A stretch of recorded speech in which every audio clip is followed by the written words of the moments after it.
Alright, Trekkies and Trekkers, time to take a look at the second episode of the day, which is Blaze of Glory.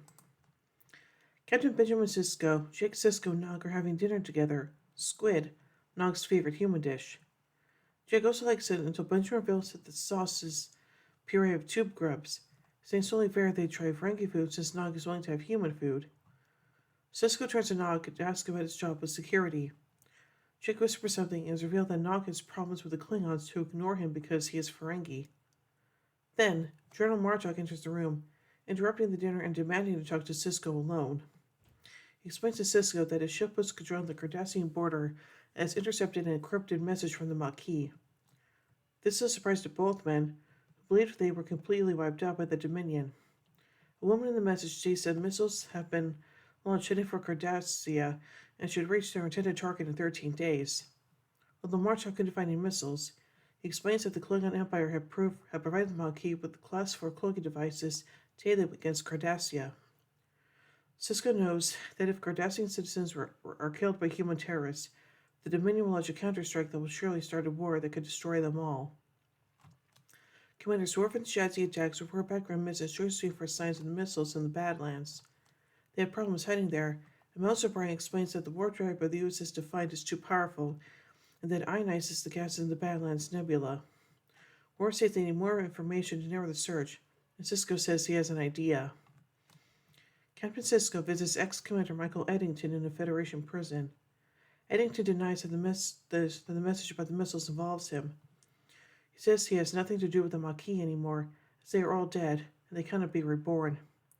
Eddington says that the missiles are completely undetectable, and that nothing can be done to stop them. Sisko offers Eddington a path to eventual freedom if he will help find and destroy the missiles. But Eddington says that he'll be perfectly happy to wait in his cell until the missiles hit their target, and the Dominion destroys his prison for the inevitable counterstrike. Back on the station, Quark was in the infirmary being treated by Dr. Julian Bashir and questioned by Kieran Reeves and Odo. It appears that Morn attacked Quark with a bar stool. Quark first claims it was unprovoked, but Kieran and Odo persist, and Quark admits telling Morn that Deep Space Nine is the first target if the Dominion attacks, and if that happens, there is no chance of survival. Morn responded with panic by running to the promenade screaming, "We're all doomed!" Later, Sisko contacts Kieran DS9, explaining he is going to the Badlands. Kieran wants to send the Defiant, but Sisko tells her he is not alone, and reveals Eddington is on board the runabout with him. On the way to the Badlands, Eddington philosophizes about replicated food and Maquis morals. He suggests that Sisko's fight against the Maquis is personally driven. Eddington says that Sisko's former old friend Cal Hudson was killed in a skirmish with the Cardassians. Sisko feels regret, and Eddington presses the point by saying that Cal thought Sisko was wrong about the Maquis, but he didn't hold that against Sisko. Eddington taunts Sisko by saying the captain doesn't blame the Maquis for their philosophy, but he blames the Starfleet officers who betrayed their oaths by joining the Maquis in the first place, telling Sisko that the Maquis were no threat to Starfleet, only a threat to Sisko's record. Sisko is quickly able to counter by saying that Eddington's leadership of the Maquis was so effective against the Cardassians that forced them to ally with the Dominion, setting the stage for a war between the Federation and the Dominion that could lead to the deaths of millions. Eddington is clearly affected by this, and sits down with his back to Sisko in a contemplative mood. Back on DS9, Nog and Jake are sitting in Quark's. Two Klingons are trading head blows for fun, with the Martok watching and calling for more wine. Nog waits for the Klingons to get louder so he can send them to the brig for disturbance. When they exceed 70 decibels, Nog laughs and prepares to arrest them, but he falls from his chair and the Klingons laugh at him. Sisko and Eddington enter the Badlands, and Sisko wakes Eddington up when they were approached by Jem'Hadar fighters. Sisko takes Eddington's death wish, calling his bluff. He takes off handcuffs and leaves him piloting the ship when he gets to Raktajino. Surprise, Eddington jumps but then takes the helm and is able to shake the Jem'Hadar off. Eddington does appreciate the trick and finally promises to take Sisko to the launch site and deactivate the missiles, adding that when he and Sisko have it out later, it won't be a fight. He vows his intention to kill Sisko. Yeah, good luck with that. Eddington continues this jovial conversation to pass the time, asking about his lucky loony he left behind on Deep Space Nine when he joined the Maquis. Soon, the Jem'Hadar return. This time, Eddington plans a Maquis trick to realign the impulse flow regulators while the engine is active. Sisko was alarmed, since this is a dangerous procedure, but Eddington says the plasma exhaust can be ignited and destroy the enemy ships or at least mask their trail. Sisko agrees to get to the crawl space. The shop is rocked and fired upon, but fortunately, Sisko finishes and Eddington ignites the plasma, destroying the Jem'Hadar. Sisko, now with the head wound, comes in to brace Eddington for not keeping the ship steady, then orders him to proceed to the missile base. On the station, Jake insists to Nog that, if he has a girl over, he must call before entering their quarters. Nog doesn't care, and he knows they were only talking. Then, Nog sees Martok and two of his aides lingering on the upper level of the promenade, and it's in Jake's favorite spot. For Nog, this is the last straw. To Jake's incredulity, Nog marches up to Klingons and orders them to move on, or else he will be forced to arrest him for loitering, which is strictly prohibited by station rules. Martok bells that the young Ferengi is either courageous or a fool to threaten him with arrest. Nog trembles, but stands his ground. Martok begins to laugh, acknowledging the young Ferengi's gumption, and he instructs his aides to move on. Eddington pilots the runabout to Athos 4, where the launch pad is well hidden by interference, and lands the runabout on a nearby landing pad.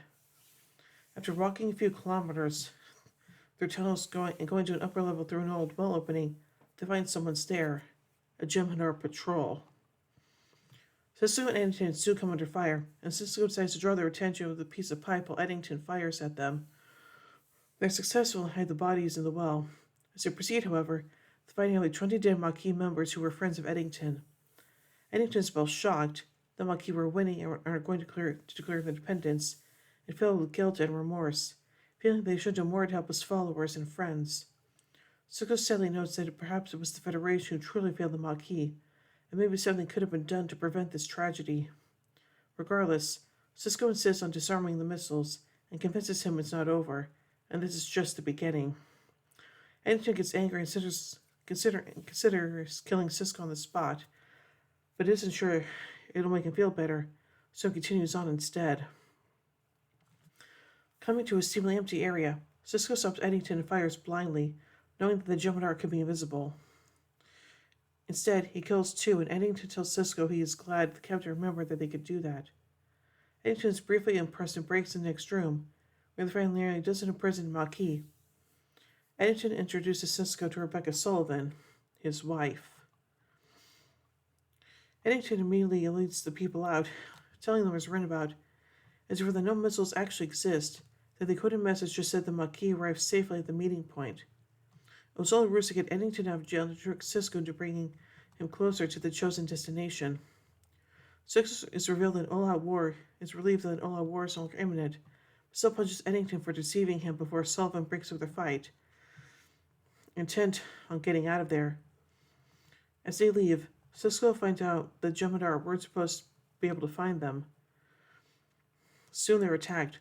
Sisko and Eddington buy time for the others going down the well to the tunnels, but then Eddington is hit. More Jem'Hadar troops arrive. Eddington tells Sisko to save the people, and sets out to fight off the oncoming troops. He is killed in the attacks, but sacrifice gives Sisko and the Maquis followers time enough to safely escape. His last word is Rebecca. The runabout leaves the Badlands, and Rebecca sits distraught at the loss of her husband. Back on the station, Nog brings Major Gerhola's earring loop, which she found after exhaustive search of the areas where she was working on the day before.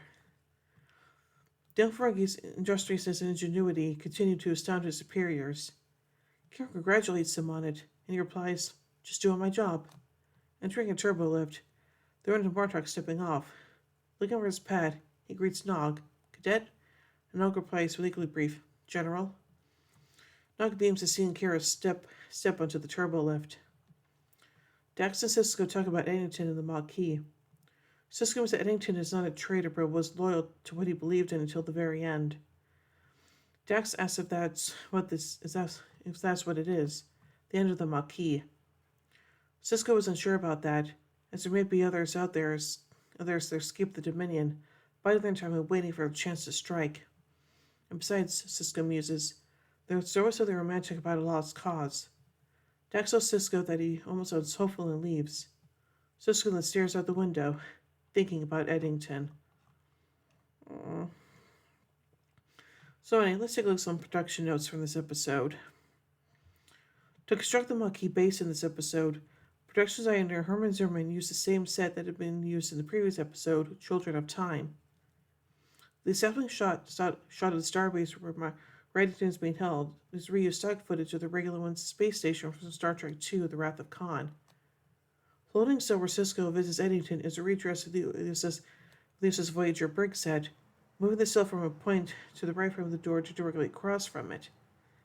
This direction set would be seen again in the episode Waltz, this time with a stretch of USS Divine Corridor erected outside to serve as the interior of the USS Honshu, and again in the magnificent Ferengi, as the break of a starbase where Galo is being held for vagrancy. And now let's take a look at some trivia surrounding this episode. This episode marks the death of Michael Eddington and the final appearance and mention of the Maquis on the series. Eddington also states that Cal Hudson, played by Bernie Casey in the Maquis Part 1 and 2, has been killed by the Cardassians, thus providing a degree of closure for Cisco. In regard to the fate of the last dozen, the Maquis is still alive. No ending is given as to whether they still resolved or continued their cause, if Starfleet imprisoned them or if they were resettled. News of the destruction of the Maquis at the hands of Dominion was later sent to former Maquis member Chakotay and Hunters, when Starfleet used the Herogen Communications Network to transmit personal letters to the crew of the USS Voyager in the Delta Quadrant. Based on averaging the differences of the star dates from Children of Time and Empok Nor, the initial events of Star Trek First Contact should have occurred between this episode and the next, Empok Nor. However, Sisko's mention of the recent Borg attack in Purgatory's Shadow actually places First Contact before that episode. What Mort screams, "We're all doomed!" is a tribute to the 1991 The Naked Gun 2.5 Smell of Fear when movie Lloyd Boucher screams in panic, "It's a cookbook! It's a cookbook!" which in itself is a parody of Butcher's role in the classic Trial Incident episode To Serve Man. When Martok remarks, "Nog is either very brave or very foolish," this is tribute to the classic 1960s movie The Blue Max, in which that line was first spoken. So overall, I really do like this episode, and yeah, it's a shame what happened to Eddington, but hey, he died a hero, so I guess that's important, so yeah. So overall, I give Blaze of Glory 5 warp cores out of 5. But anyway, 2 minutes we took the final episode of the day, Empok Nor. So, until then, live long and prosper, everybody.